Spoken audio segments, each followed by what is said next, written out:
Bonjour à tous, moi c'est Guillaume et je te souhaite la bienvenue sur la chaîne Objectif Lune. On est le mercredi 2 juillet et on se retrouve pour faire le point sur le marché crypto et analyser tes cryptos préférés. Aujourd'hui au programme, nous allons nous pencher sur l'Ethereum, AVAX et nous finirons par l'ADA. Mais avant de plonger dans les graphiques, on va checker l'ambiance générale du marché. Le marché des cryptos est plutôt dans le rouge depuis ces dernières 24 heures. BTC est en très légère progression de 0,06% et s'échange à 106 913 $. ETH perd 0,38% pour s'échanger à 2448 $. Sol régresse également de 1,24% pour s'échanger à 149 $, ainsi que XRP qui est dans la même ligne et s'échange à 2,19 $. Si tu veux te lancer dans le trading, sache que chez Objectif Lune, on travaille avec la plateforme Bitunix. En passant par le lien en description, tu bénéficieras de 10% de réduction à vie sur tes frais de trading. Et on se retrouve tout de suite sur le graphique d'Ethereum. Comme vous le savez, nous avons touché nos targets le 22 juin. À l'heure actuelle, nous évoluons dans un range, donc qui est compris ici entre les 2787,88 et les 2112,25. Donc c'est compliqué de se positionner sur du daily à l'heure actuelle dans ces conditions. Le meilleur point d'entrée étant la zone de corrélation que je vous avais donnée il y a déjà quelques temps. Dans ces conditions, nous pouvons projeter nos targets daily, donc qui seraient comme ceci, et nous aurions une zone de première intention sur les 3605,75 avec une zone de best price comprise entre les 4011,98 et les 4176,27 et une zone de mood bag sur les 4528,73. Donc on se projetterait comme ceci. Voilà, directement dans la zone. Sur le D1, pas grand chose de plus à dire. On va aller regarder sur le H4, voir si on a un peu plus de données, si vous voulez essayer de vous positionner. Sur le H4, nous sommes bloqués entre les 2108,56 et les 2523,98. Nous avons du mal à nous extirper vers le haut. Donc on est concrètement sur cette zone-là. On va enlever la zone du range en D1, ça va nous donner un peu plus de facilité de lecture.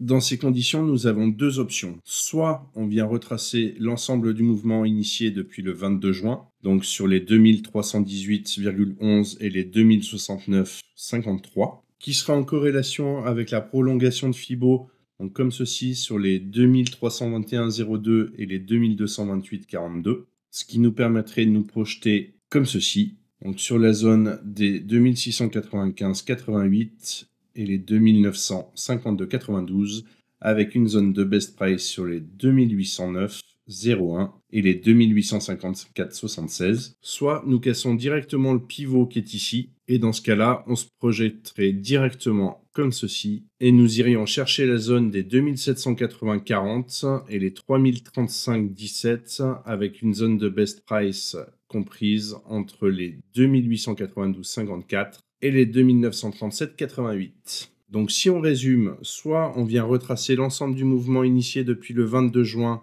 et dans ce cas-là, on viendra chercher la zone des 2321,02 et des 2228,42, et nous irions directement sur la zone des 2695 et 2952, donc sur la zone verte. Soit on vient casser le pivot ici, et dans ce cas-là, on passera même pas par cette zone-ci, et nous nous projetterions comme ceci, directement dans la zone jaune sur les 2780,40 et les 3035,17. D'ailleurs, si toi aussi tu veux que j'analyse ta crypto, n'hésite pas à me laisser le nom de ton token directement dans les commentaires. Et on va voir un petit peu maintenant ce qui se passe du côté des annonces macroéconomiques.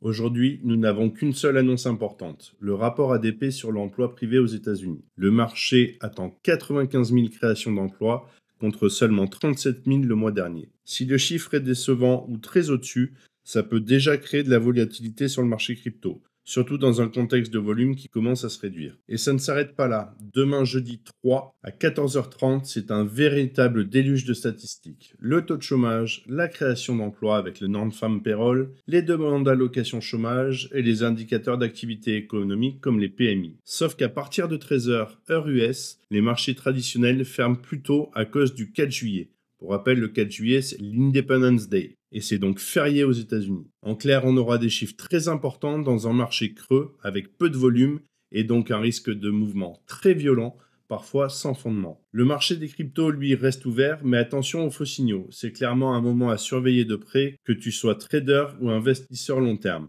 Donc agissez avec précaution, et si des fois vous avez des doutes, on s'assoit sur ses mains, comme ça au moins, pas de souci. Et on se retrouve tout de suite sur le graphique de l'AVAX.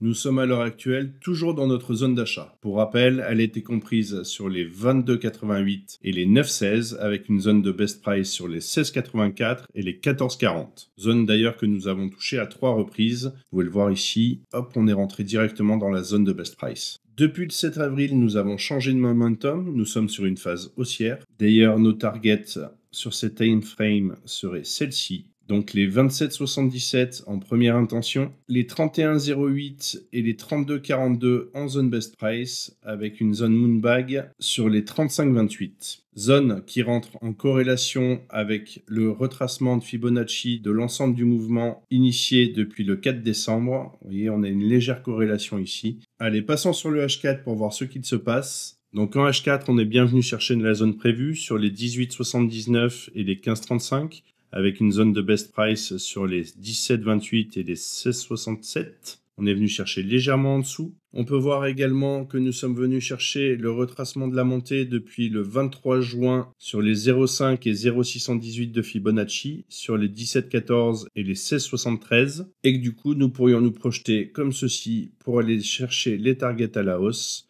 Donc sur les 20,23 en première intention, les 22,12 et les 21,48 en zone best price et la zone des 22,26 sur la zone moonbag. Zone qui rentrerait en corrélation avec le retracement de Fibonacci qui lui est situé sur les 21,17 et les 22,51. Voilà, rien de bien plus à vous dire sur le AVAX. Pour rappel, ce que je te partage ici reste ma lecture du marché à un instant T. Ce n'est absolument pas un conseil en investissement. Et comme toujours, je t'invite à faire tes propres recherches et à adapter ta stratégie à ton profil de risque. Et on se retrouve tout de suite sur notre dernier graphique, celui du Cardano. Nous sommes toujours situés dans notre zone d'achat qui était comprise sur les 0,734 et les 0,4076 avec une zone de best price sur les 0,5206 et les 0,5732. Donc cette zone-là, vous pouvez voir d'ailleurs qu'on est venu chercher la zone best price à 3 reprises. Que pour valider une reprise haussière, il faudrait que le pivot vienne à casser par le haut. Donc le pivot qui est ici, il faudrait que le RSI vienne casser ici le pivot. Ce qui veut dire qu'à l'heure actuelle, un dernier plus bas est toujours possible. Avec les données du moment, nous pourrions nous projeter comme ceci à la hausse sur la zone des 0,8633 et des 1,01816 avec une zone de best price sur les 0,9594 et les 0,9983. Zone qui viendrait en corrélation avec le retracement de Fibonacci de l'ensemble du mouvement initié depuis le 3 décembre. Et vous voyez la zone de corrélation qui est ici sur les 0,5 et 0,618 de Fibonacci, donc les 0,9187 et les 1,0149. Allons voir ce qui se passe du côté du H4. En H4, nous sommes venus légèrement en dessous de la zone qui était prévue. On avait une zone qui était située sur les 0,6228 et les 0,5274. On est venu chercher les 0,5085 et qu'à l'heure actuelle, nous pourrions nous projeter à la hausse sur la zone des 62,02 et des 67,19 avec une zone de best price sur les 64,29 et les 65,21. Si tu aimes ce genre de contenu, je t'invite à liker, à t'abonner à la chaîne et à activer la cloche pour ne rien manquer de mes prochaines vidéos. Tu trouveras tous les liens utiles dans la description. On n'oublie pas, demain les marchés US seront fermés à partir de 13h heure locale, soit 19h en France. Donc, reste très prudent. Et si une fois, tu ne sais pas quoi faire, écoute, il fait beau, tu peux aller profiter de l'extérieur. Et sinon, tu restes assis sur tes mains. De notre côté, on se retrouve très vite pour une prochaine vidéo. D'ici là, je te souhaite une excellente journée. Et comme toujours, prends soin de toi et tes cryptos. Ciao!